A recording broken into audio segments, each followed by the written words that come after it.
Bom dia, garotada da Escola Mestre Jesus. Aqui é o professor Newton de História e hoje a gente vai dar continuidade aí, vamos dar prosseguimento ao nosso conteúdo, tá? Falando ainda sobre colonização portuguesa na América, tá? Então, na última aula, deixa eu organizar aqui o slide, vamos lá. Na última aula nós falamos a respeito do início da organização política, as capitanias hereditárias, esse primeiro contato entre portugueses e indígenas, que a princípio foi um contato amistoso ali, onde um contato ali de estranhamento entre os dois, porém, claro, né, culturas extremamente diferentes, o modo de vida que o indígena tinha não era compreendido pelos portugueses e vice-versa, né? Então a gente tem um primeiro momento aí de onde os portugueses necessitam dos indígenas, necessitam desse conhecimento que os indígenas têm a respeito das riquezas que poderiam ser exploradas aqui, e aí essa relação primeiramente ela é feita através do que a gente chamou de escambo, né? Trocas, um comércio baseado em trocas, certo? Na última aula falamos aí da divisão do território, o rei não tinha dinheiro para promover a colonização de fato, né?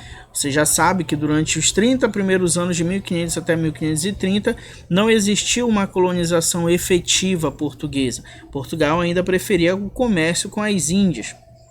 É a partir de 1930 que a gente tem a efetivação, né? De fato, até porque existiam ameaças de invasões de estrangeiros, né? Como por exemplo a França, a própria Inglaterra e a Holanda.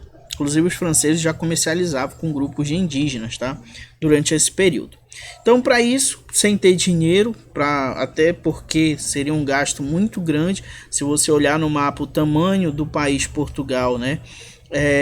Mesmo que todas as pessoas que vivem em Portugal saíssem para vir para cá, para a colônia do Brasil, ainda assim não teriam pessoas suficientes para promover essa colonização, tá?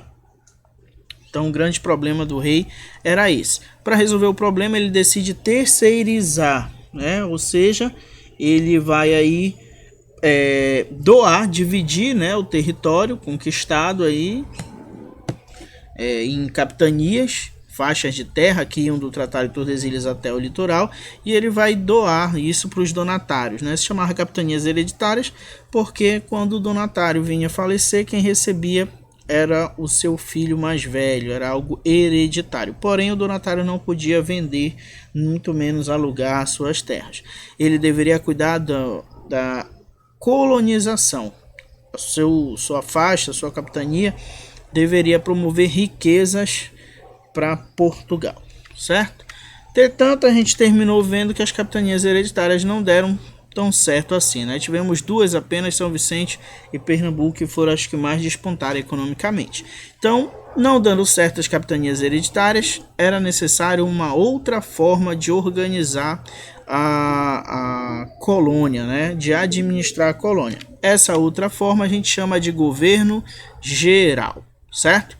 Lembra que aqui é importante você entender que aqui nesse mapa das capitanias hereditárias você tem um governo descentralizado, porque cada donatário toma conta da sua capitania. Então nós não tínhamos um governo centralizado, tá?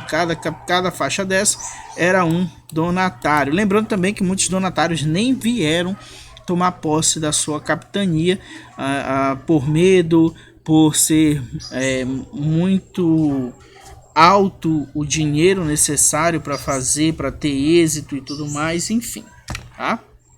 Então o plano agora era centralizar o governo, por isso um governo geral, um governo que representava aí a coroa portuguesa na colônia, certo?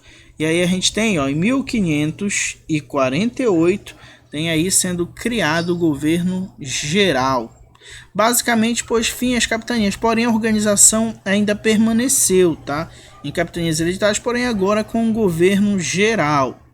O objetivo desse governo, centralizar a administração colonial. Já que descentralizada não está dando certo, já que aí os donatários não conseguem colonizar, tem vários problemas, então vamos criar um governo geral, um governo centralizado que possa atender aí as exigências dessa nova administração, certo? A Salvador, na Bahia, aí considerada vai ser a primeira sede da administração colonial, a nossa primeira capital. E o nosso primeiro governador geral foi o rapazinho, esse rapaz aqui, né, esse jovem aqui, chamado Tomé de Souza. Os objetivos, as missões que Tomé de Souza tinha: primeiro, promover o povoamento, tá? Era necessário trazer pessoas, promover aqui o maior número possível aí de cidadãos que pudessem auxiliar na obtenção de riquezas.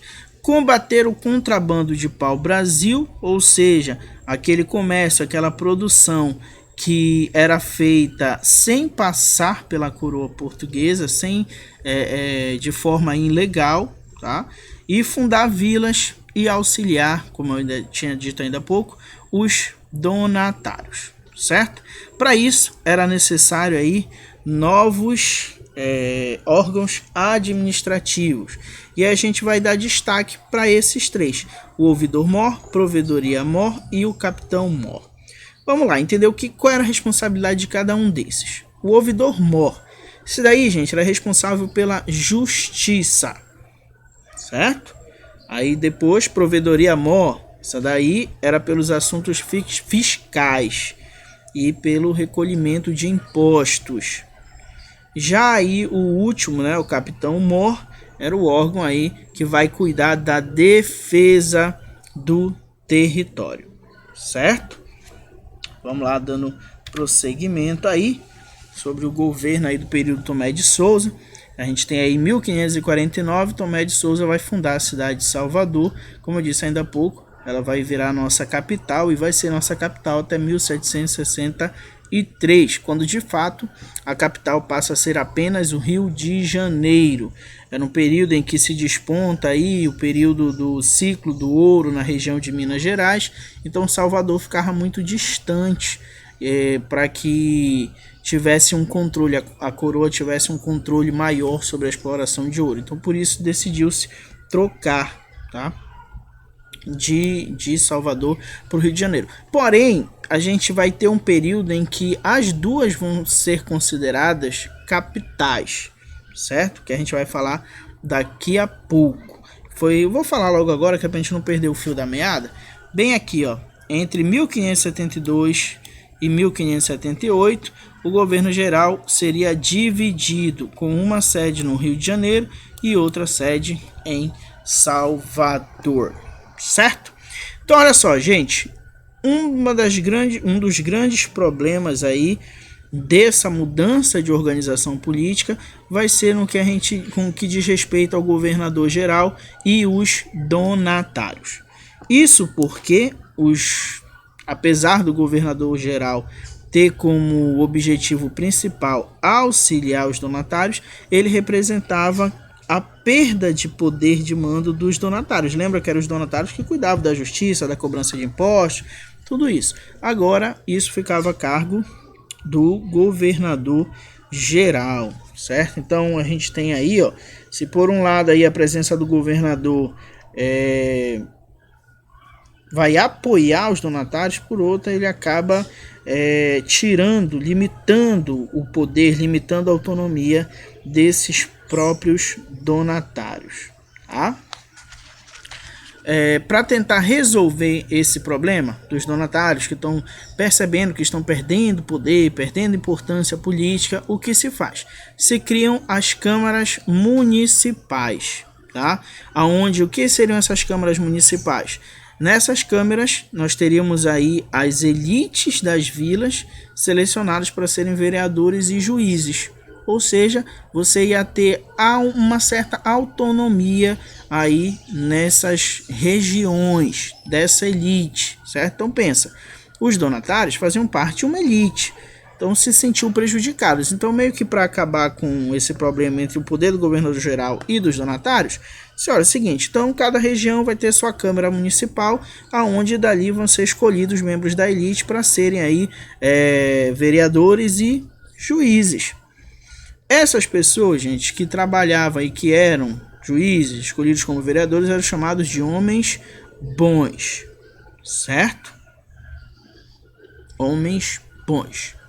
Tivemos outros governadores gerais que são considerados também importantes, porém a gente não vai se atentar ao governo deles ainda nesse momento, tá? Duarte da Costa e Mendes Sá são dois deles, tá? Chegada dos jesuítas, para encerrar o nosso assunto. Os jesuítas aí, gente, vão chegar aqui ao Brasil entre 1549 e 1553, tá? Liderados pelo padre Manuel da Nóbrega. O objetivo dessas companhias jesuíticas era conseguir catequizar, ensinar a cultura europeia, a religião católica para os indígenas, certo?